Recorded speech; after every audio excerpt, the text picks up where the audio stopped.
Moms and dads, I've got an interesting question to ask you. If I would ask you to describe hell with images, ideas, characters, whatever it is, how would you describe hell to me?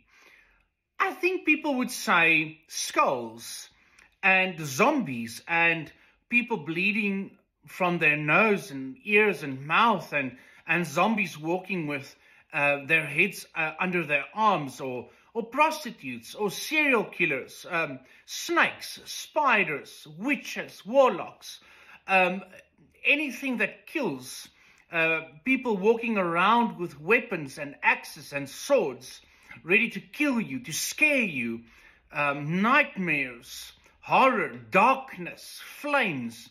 So people would probably say things like that in explaining to me what hell is like, or depicting characters of hell. And so if we would want to celebrate hell and we would want to have a festival for hell, we might have characters like that, right? But wait, oh yes, we have Halloween though.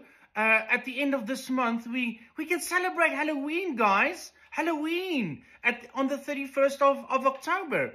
We can celebrate hell. How ridiculous is that? To think that a Christian filled with the Spirit of God, a person that professes Jesus Christ as their Savior, the light of the world, the one that gives life, a person like that would celebrate Halloween? The word warns us not to partake of the cup of demons, that if we partake of the cup of the Lord, communion, Jesus Christ, we cannot partake of the cup of demons. And so I want to speak to the moms and dads, you that allow your children to partake in this demonic festival. You know, we dress the little innocent children with demonic figures, murderers, prostitutes, vampires, bloodthirsty animals. We dress our little children in these costumes, and then we send them to other people to give them something to eat, and they swallow it just like it happens in the occultic realm, and your children are exposed to the demonic world. And so now we wonder why our children in high school and university, and when they leave university, struggle with so many things. I've been in ministry for basically 15 years full-time.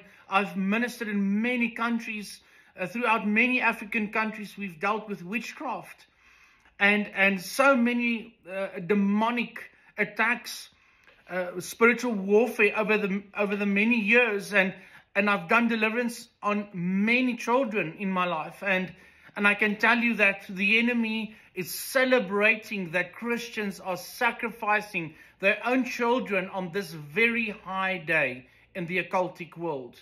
It is the highest day for Satanism and the occultic world of all sorts in the world.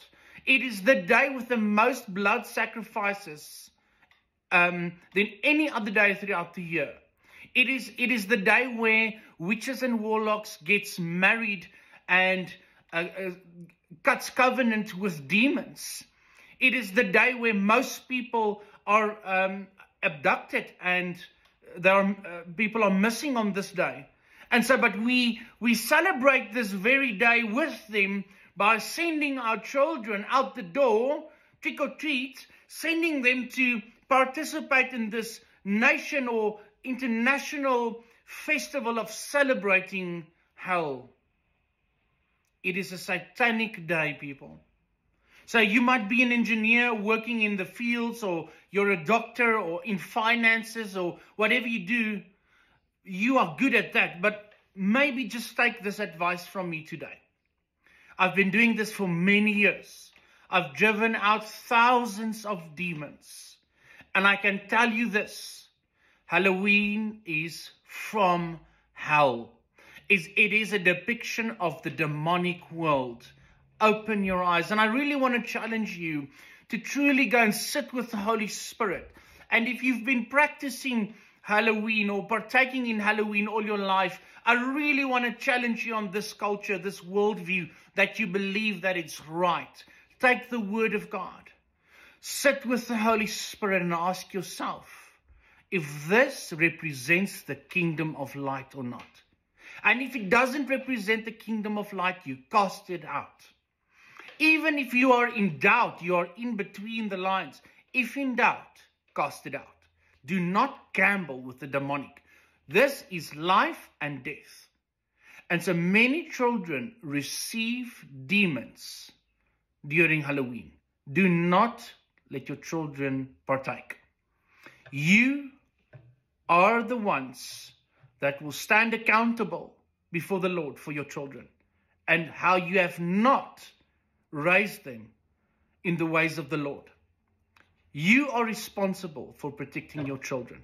And I want to really end with this. Protect your children against the onslaught of the enemy. He is sly, he's a liar, he deceives. Do not let culture blind you. Stand up for the kingdom culture which you are called to. In Jesus' name. Bless you.